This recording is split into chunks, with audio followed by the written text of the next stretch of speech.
intestinal en ratones. Presenta la doctora Urribarri González y es del grupo de Santiago de Compostela. Bueno, en primer lugar quería agradecer al comité organizativo poder participar aquí y en segundo lugar quería agradecer al Servicio de Microbiología de la Universidad de Santiago su colaboración en este proyecto. Bueno, como todos sabéis, tras nacer el intestino es colonizado por diferentes microorganismos en los cuales se van produciendo cambios durante la vida. Estos microorganismos, por un lado, son importantes para la nutrición del individuo, por otro, previenen lo que es la colonización de bacterias exógenas y, por último, modulan lo que es la respuesta inmunitaria, favoreciendo la tolerabilidad entre el individuo y la bacteria. Pero, como dije antes, pueden existir cambios en lo que es esta microbiota intestinal. Por otro lado, cuando nosotros hablamos de la enfermedad inflamatoria, es una patología crónica que hasta ahora la etiología se desconoce. Aun así, por estudios que se han realizado hasta ahora, se podría aceptar, o por lo menos en parte, que pudiera ser secundario a un desequilibrio de esta microbiota intestinal que genere una respuesta inmunológica inapropiada en individuos genéticamente predispuestos. Se han realizado varios estudios con diferentes bacterias como posibles causantes o favorecedoras de la enfermedad, como han sido los bacteroidetes, una gran familia de bacterias gram-negativas, anaerobias, que se localizan de forma frecuente en el intestino y pueden afectar tanto de forma positiva como negativa en el individuo. Este grupo de bacterias se ha visto en estudios previos que han podido desarrollar inflamación en algunos modelos animales experimentales.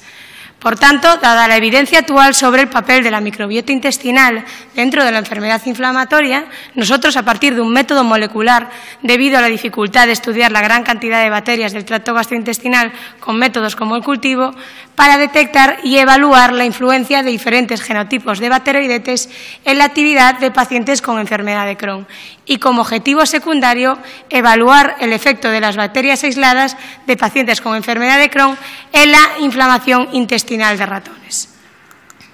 Para ello hemos diseñado un estudio caso-control sobre bacterias intestinales Phylum Bacteroidetes en heces de pacientes con enfermedad de Crohn y controles sanos a partir de una PCR diseñada para detectar marcadores genéticos específicos humanos dirigidos contra bacteroidetes.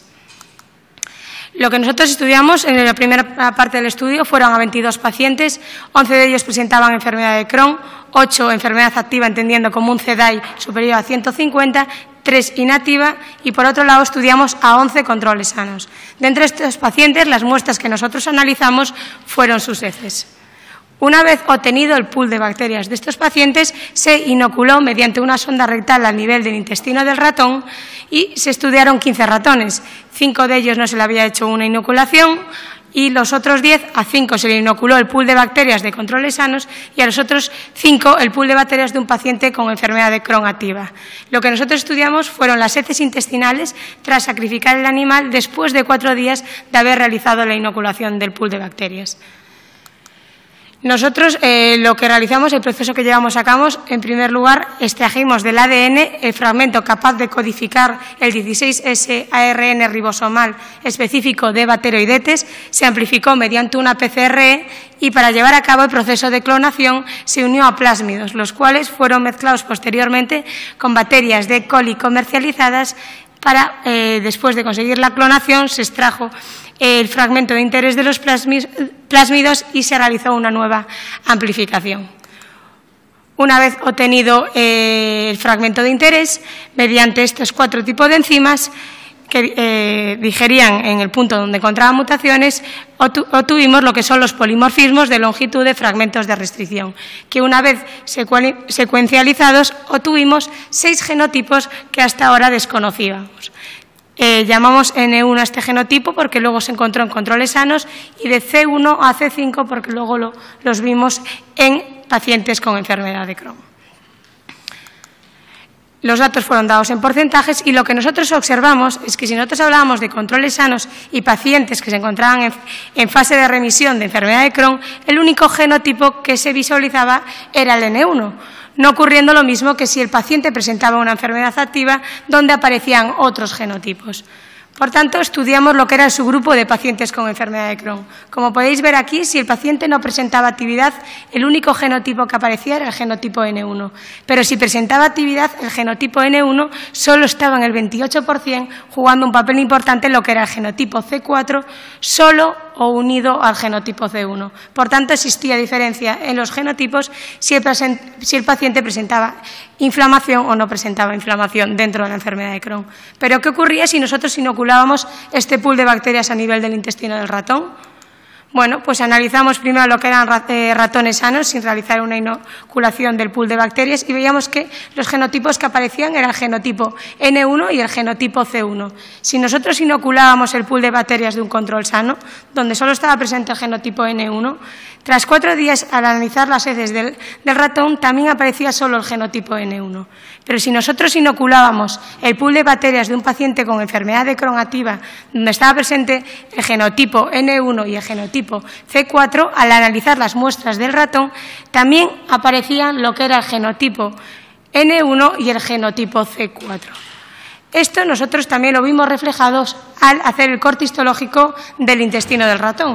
En 3 de 5 ratones donde se había inoculado el pool de bacterias de un paciente con enfermedad de Crohn activa, observamos un engrosamiento de las paredes del intestino, lo que reflejaba que presentaban una inflamación intestinal, presentando uno de estos ratones una peritonitis, cosa que no había ocurrido si nosotros inoculábamos el pool de bacterias de controles sanos. Por tanto, concluyo de que la microbiota fecal de pacientes con enfermedad de Crohn es diferente de la de controles sanos, ya que presenta una amplia variedad de genotipos del grupo Bacteroidetes.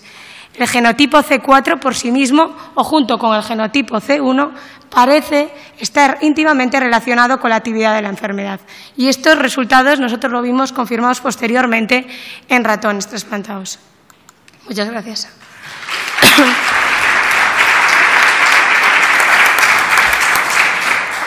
Enhorabuena. ¿Hay alguna pregunta?